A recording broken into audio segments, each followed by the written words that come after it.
Welcome back guys to part 2 of challenges to nation building. So guys part 1 में हमने समझा कि partition क्या था, पार्टीशन के चैलेंजेस क्या थे, कॉन्सिक्वेंस क्या थे पार्टीशन के और किस रीजंस के अकॉर्डिंग पार्टीशन हुआ, उसका प्रोसेस क्या था। बट अब इस पार्ट 2 में of challenges to nation building में हम समझेंगे कि कैसे प्रिंसली स्टेट का इंटीग्रेशन होता है एंड आगे गवर्नमेंट का अप्रोच क्या रहा, सरदार वल्लभ भाई पटेल का रोल क्या था एंड कौन से ऐसे प्रिंसली स्टेट थे जिसमें इंडिया के इंटीग्रेशन को काफ़ी ज़्यादा प्रॉब्लम फेस करनी पड़ी। So guys let's begin. So देखो फर्स्ट ऑफ ऑल समझते हैं ब्रिटिश इंडिया कैसे था। देखो ब्रिटिश इंडिया था वो दो में डिवाइडेड था। अपने एडमिनिस्ट्रेशन को अच्छे से कंट्रोल करने के लिए उन्होंने दो में बांट रखा था, प्रोविंसेस और प्रिंसली स्टेट। तो प्रोविंसेस वो स्टेट एरिया थे, वो रीजन थे जो डायरेक्ट कंट्रोल में थे ब्रिटिशर्स के, और प्रिंसली स्टेट वो थे जहाँ पे राजा थे या फिर किंग थे, इनको हम रजवाड़े भी कहते थे।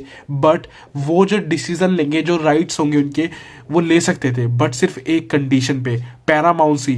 पैरामाउंसी एक ऐसी टर्म है जो रिफर करती है कि अगर राजा फ्री है कोई भी अपने इंटरनल अफेयर पे डिसीजन लेने के लिए, बट उनको ब्रिटिशर्स से परमिशन लेनी होगी, उनके सुपरविजन, उनके अंडर में रह के वो रूल करेंगे।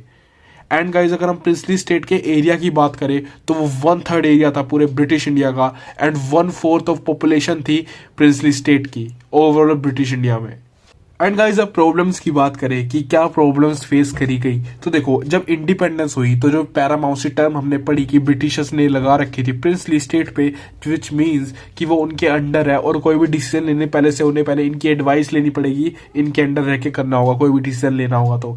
बट अब वो पैरामाउंसी टर्म इंडिपेंडेंस के बाद हट चुकी है and princely states of free है किसी भी ज्वाइन करने को, या तो वो एक इंडिपेंडेंट कंट्री बनने के लिए फ्री है या तो इंडिया और पाकिस्तान किसी एक को ज्वाइन करने के लिए फ्री है। अगर टोटल नंबर की बात करें प्रिंसली स्टेट्स की तो वो 565 थी, मींस कि 565 रजवाड़े थे भारत में एंड ये फ्री थे, इनको पूरी खुली छूट थी या तो ये पाकिस्तान को ज्वाइन करें या फिर इंडिया का मेंबर बने, दोनों में से किसी एक को। और ये इसलिए भी फ्री थे कि चाहे ये खुद की सेपरेट कंट्री बनाए, इंडिपेंडेंट कंट्री बनाए।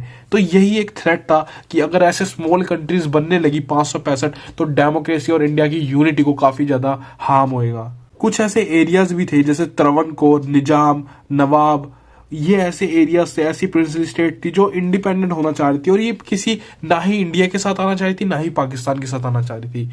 बट आगे जाके इंडिया इनको अपना मेंबर बना लेता है। अब बात करते हैं गवर्नमेंट अप्रोच की कि गवर्नमेंट का क्या अप्रोच था towards integration of princely states. तो देखो बात करी जाए इंटरिम गवर्नमेंट की तो देखो इंटरिम गवर्नमेंट थी उस टाइम पे, मींस एक टेम्पररी गवर्नमेंट जो कुछ ही टाइम पीरियड के लिए बनाई जाती है। इनको चाहिए थे प्रिंसली स्टेट की साथ में सारे प्रिंसली स्टेट हमारे ज्वाइन कर ले, साथ में रहे। और अगर हम मुस्लिम लीग की बात करें वो क्या कर रही थी, उसको चाहिए थे ये जो प्रिंसली स्टेट्स थे इंडिया में कि वो इनका पार्ट बन जाए और इनकी टेरिटरी और बड़ी हो जाए। तो ये से इस बात करते कि जो प्रिंसली स्टेट्स है इनके पास राइट और ये फ्री है कि ये दोनों में से इंडिया या पाकिस्तान किसी को भी ज्वाइन करे, और ये इंडिया को कह देते हैं आप किसी को प्रेशराइज मत करिए कि आप हमें ज्वाइन करें, इनको फ्रीडम है, इनके पास राइट है किसी को भी ज्वाइन करें।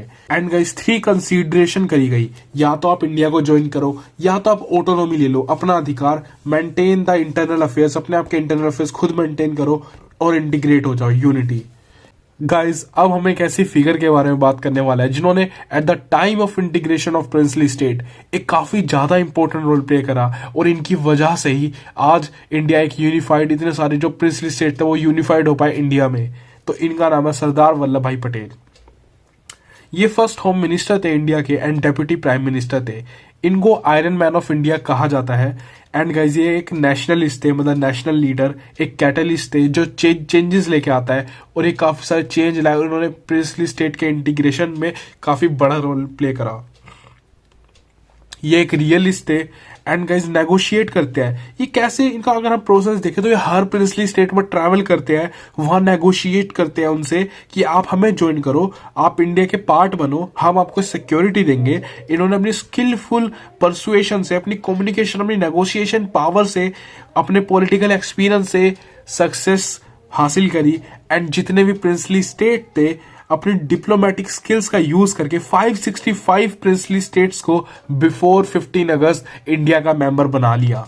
एंड गाइज बट कुछ ऐसी थी जहाँ कॉम्प्लिकेटेड हुआ, ओडिशा देखा जाए, ये सौराष्ट्र देखा जाए, ये कुछ ऐसी जगह थी जहाँ काफी ज्यादा कॉम्प्लिकेशन देखने को मिली। सो गाइज अब बात करते हैं इंस्ट्रूमेंट ऑफ एसेशन की। तो गाइज ये एक डॉक्यूमेंट है जो प्रिंसली स्टेट साइन करते थे इंडिया में ज्वाइन होने के लिए। एंड गाइज अगर हम ओवरऑल इंडिया में देखें तो काफी ऐसी प्रिंसली स्टेट्स थी जहां पे हमें प्रॉब्लम फेस करने को मिली उनके इंटीग्रेशन में, जैसे कि Kashmir. Guys Kashmir princely state में हमें काफी ज्यादा प्रॉब्लम फेस करनी पड़ी, मणिपुर में हमें फेस करनी पड़ी, हैदराबाद जहां एक मिलिट्री ऑपरेशन हुआ वहां पे हमें प्रॉब्लम फेस करने को मिली, और जूनागढ़ में। यहाँ पे ये 4 ऐसी जगह थी जहां हमें प्रॉब्लम फेस करने को मिली। पर अगर हम जूनागढ़ की बात करें तो वहां पे क्या हुआ, पेब्लिसाइड कराया गया। पेब्लिसाइड एक टर्म है जिसका मतलब होता है कि वहां के जो लोग हैं उनसे पूछा जाएगा कि आपको पाकिस्तान का मेंबर बनना है या इंडिया का। सो गाइज अब हम समझेंगे कि हैदराबाद को कैसे इंडिया में इंटीग्रेट किया गया। हैदराबाद लार्जेस्ट प्रिंसली स्टेट थी जिसमें कर्नाटका, आंध्र प्रदेश में से आंध्रा और तेलंगाना एंड महाराष्ट्र, ये 3 ऐसे एरियाज थे जो इस प्रिंसली स्टेट के अंडर आते थे। एंड अगर हम बात करें कि वहां के रूलर्स कौन थे, तो वहां के निजाम्स रूल करते थे हैदराबाद को, जो कि मुस्लिम रूलर्स थे। एंड नवंबर 1947 को एक एग्रीमेंट साइन होता है between Nizam and the union of India, जो कि था stand still agreement. And after this agreement कुछ टाइम बाद वहां पे एक मूवमेंट स्टार्ट होती है पीजेंट्री की, तेलंगाना रीजन में, जो कम्युनिस्ट और हैदराबाद कांग्रेस के साथ होती है। एंड गाइस इसकी वजह से क्या होता है, वहां के जो रूलर्स थे निजाम, वो उनकी एक फोर्स थी, उनकी एक आर्मी थी रजाकार्स, वो उनको परमिशन दे देते कि आप ये जो जितने पेजेंट्री है इनको आप मारो, जितने भी नॉन मुस्लिम्स हैं उनको मारो, और वहां पे जितने भी दिन रेप करने लग जाते हैं। इसको देखते हुए इंडियन गवर्नमेंट इस कंडीशन को देखते हुए और इसको रोकने के लिए, इसको हैंडल करने के लिए आर्मी भेजती है, और वहां पे आर्मी जाती है सितंबर 1948 में, और वहां पे इस चीज को खत्म करा जाता है और रजाकार्स को भी रोक दिया जाता है, और इसके बाद इसको इंडिया के पार्ट बनाया जाता है। सो गाइस अब हम बात करेंगे मणिपुर की, जहां के रूलर थे बोधा चंद्रा सिंह। अब समझो क्या हुआ, जब वहां पे इंस्ट्रूमेंट ऑफ एसेशन साइन किया गया तो वो डिमांड करने लगे कि उन्हें ऑटोनॉमी चाहिए। अब जून 1948 के टाइम पे वहां पे इलेक्शंस कंडक्ट कराए जाते हैं कॉन्स्टिट्यूशनल मोनार्की के।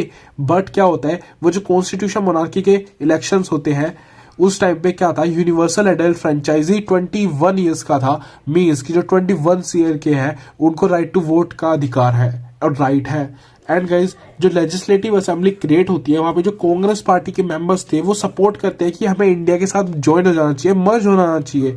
बट जो अदर पार्टीज थी लेजिस्लेटिव असेंबली में वो रिजेक्ट कर देते हैं इस चीज को। एंड इन सितंबर 1949 एक एग्रीमेंट साइन होता है, मर्जर एग्रीमेंट, जिसके अकॉर्डिंग मणिपुर को फाइनली इंडिया का पार्ट बना लिया जाता है। सो गाइज अब हम समझेंगे reorganisation of states. So basically reorganisation का मतलब होता है selecting borders of states. And इससे एक क्वेश्चन आता है, the process of nation building did not come to end with partition and integration of princely state, explain. So basically इस chapter में हम यही समझेंगे कि कैसे जो प्रोसेस था नेशन बिल्डिंग का उसमें पार्टीशन हो चुका है, इंटीग्रेशन ऑफ प्रिंसली स्टेट हो गया, बट अभी तक ये प्रोसेस ऑफ नेशन बिल्डिंग खत्म क्यों नहीं हुआ, इसको हमें एक्सप्लेन करना है। तो इसी में हम बताएंगे रीऑर्गेनाइजेशन ऑफ स्टेट के बारे में। एंड गाइस बात करें नागपुर सेशन की जो 1920 में हुआ था, जिसमें बेसिकली इंडियन नेशनल कांग्रेस बात करती है रीऑर्गेनाइजेशन की, basically selecting borders of state, जिसमें वो बात करते हैं provincial Congress committee on the linguistic basis. Basically वो बात करते हैं कि हम बांटेंगे और वो भी लैंग्वेज के बेसिस बांटेंगे, लिंग्विस्टिक का बेस होगा जिसपे स्टेट्स को बांटा जाएगा, उनके बॉर्डर को सिलेक्ट करा जाएगा। So basically linguistic and culture purity और यूनिटी। बट उस टाइम पे ये था कि अगर हम लैंग्वेज के बेसिस पे बांट देंगे तो इंडिया का डिसइंटीग्रेशन, सेपरेटिज्म फैलने का डर था, और ये क्वेश्चन राइज हो रहा था कि अगर हर स्टेट को अगर लैंग्वेज के बेसिस पे बांट दिया जाए तो क्या इससे सेपरेटिज्म नहीं बढ़ेगा, क्या इंडिया डिवाइड नहीं होएगा आगे जाके। ये एक रीजन था। और उस टाइम पे सोशियो इकोनॉमिक चैलेंजेस थे जिसकी वजह से हमने इस चीज को पोस्टपोन कर दिया और रीऑर्गेनाइजेशन के प्रोसेस को छोड़ दिया, और हम उस टाइम पे फोकस करा सोशियो इकोनॉमिक चैलेंजेस पे। सो गाइस अब बात करेंगे विशाल आंध्रा मूवमेंट की। सो विशाल आंध्रा मूवमेंट होती है ओल्ड मद्रास प्रोविंस रीजन में, जिसके पार्ट्स थे तमिलनाडु, आंध्र प्रदेश, कर्नाटका और केरला। सो बेसिकली ये जो मूवमेंट थी तेलुगु पीपल लीड करते हैं, और ये डिमांड करते हैं कि एक सेपरेट स्टेट की जो तेलुगु स्पीकिंग पीपल्स के लिए हो, जिसको हम आगे रखे आंध्र प्रदेश के नाम से जानेंगे। सो बेसिकली इस मूवमेंट के जो लीडर थे विशाल आंध्रा मूवमेंट के, वो पोटी श्रीरामुलु थे, और ये CUET के अकॉर्डिंग काफी ज्यादा इंपॉर्टेंट हो, याद कर लेना, और बोर्ड्स में भी इनका रोल पूछा जाता है। सो गाइज अगर हम पोटी श्रीरामुलु के बारे में जाने तो ये बेसिकली एक गांधीयन वर्कर थे और ये मेंबर रह चुके थे सोल्ट सत्याग्रह के, और ये इन्होंने फास्ट करा था 1960 में एंट्री ऑफ दलित्स के लिए टेम्पल में। एंड विशाल आंध्र मूवमेंट में पोटी श्रीरामुलु एक इंडेफिनाइट फास्ट रखते हैं जो 56 डेज तक चलता है, एंड 56 डेज के बाद उनकी डेथ हो जाती है फास्ट की वजह से। एंड इसके बाद जो होता है वो लोग भड़क जाते हैं, पीपल प्रोटेस्ट करने लगते हैं। तो दिसंबर 1952 में प्राइम मिनिस्टर आंध्र प्रदेश को फाइनली एक स्टेट बना देते हैं। एंड गाइस इसके बाद क्या होता है, जो स्टेट रीऑर्गेनाइजेशन कमीशन होते हैं जो पहले बंद कर दी गई थी उस पर फोकस नहीं करा गया था रीऑर्गेनाइजेशन पे, उस पर दोबारा फोकस करने लगा जाता है क्योंकि काफी सारी स्टेट्स की और डिमांड आने लगती है after Vishal Andhra movement and Andhra Pradesh को जब स्टेट बना दिया गया। तो इसके बाद इतनी सारी डिमांड आई तो जो स्टेट रीऑर्गेनाइजेशन कमीशन थी वो काफी ज्यादा एक्टिव हो जाती है, दोबारा पावर में आने लगती है, और इससे एक रीजन बन जाता है इंडियन गवर्नमेंट के लिए इस पर फोकस करने का। एंड गाइज 1953 में कमीशन बना दी जाती है स्टेट रीऑर्गेनाइजेशन की। एंड गाइज उसके 3 साल बाद 1956 में एक एक्ट बनाई जाती है स्टेट रीऑर्गेनाइजेशन एक्ट, जो फॉर्मेशन करती है 14 state plus 6 union territories. And guys आपको याद रखना है according to state reorganisation act 1956 कितने स्टेट और कितने यूटीज थी, तो याद रखना 14 स्टेट और 6 यूटीज थी। यूटीज मतलब यूनियन टेरिटरीज। ये बेसिकली फॉर्मेशन करती थी democratic power to regional language speaking peoples, एक यूनिफॉर्म बाइस पे करती थी जो कि लैंग्वेज था, और यूनिटी करती थी, और ये एक्सेप्ट करती थी डाइवर्सिटी को एंड वर्क करती थी यूनिटी के लिए। गाइज ये एक फ्लो चार्ट है जो आपको मदद करेगा स्टेट रीऑर्गेनाइजेशन को समझने में और कि टाइम के साथ साथ किन किन स्टेट को डिवाइड किया गया लैंग्वेज के बेसिस पे। तो सबसे पहले 1952 में दिसंबर में बांटा गया आंध्र प्रदेश को फॉर तेलुगु पीपल्स, एंड 1953 में स्टेट रीऑर्गेनाइजेशन कमीशन बनती है, एंड उसके 3 साल बाद 1956 में एक एक्ट पास होती है state reorganisation act. And guys 1960 में बॉम्बे को प्रोविंस को बांटा आता है महाराष्ट्र और गुजरात में लैंग्वेज बेसिस पे, और ये बायलिंगुअल स्टेट्स बनते हैं। एंड गाइस 1963 में नागालैंड को करा जाता है, एंड 1966 में पंजाब को, जिसमें 2 टाइप के लोग थे, पंजाबी बोलने वाले और हिंदी बोलने वाले लोग, जिसमें पंजाबी में पंजाब को बांटा गया, हिंदी में हरियाणा और हिमाचल प्रदेश को। 1972 में असम से मेघालय को बनाया गया, और कुछ टाइम बाद 1972 में मणिपुर और त्रिपुरा को बनाया गया। एंड गाइस 1987 में अरुणाचल प्रदेश को बनाया गया, मिजोरम को बनाया गया, एंड 2000 के टाइम पे छत्तीसगढ़, उत्तराखंड, झारखंड जैसे रीजनल कल्चर को एक सेपरेट कल्चर देखते हुए एक उनको आइडेंटिटी दी गई। So guys that's it for today guys. अगर आपको एक्सप्लेनेशन अच्छी लगी तो प्लीज गाइस चैनल को फॉलो करो और सब्सक्राइब करो। इस सीरीज को कंटिन्यू हम करेंगे जो आपको मदद करेगी बोर्ड्स और सीयूईटी के लिए। बाय।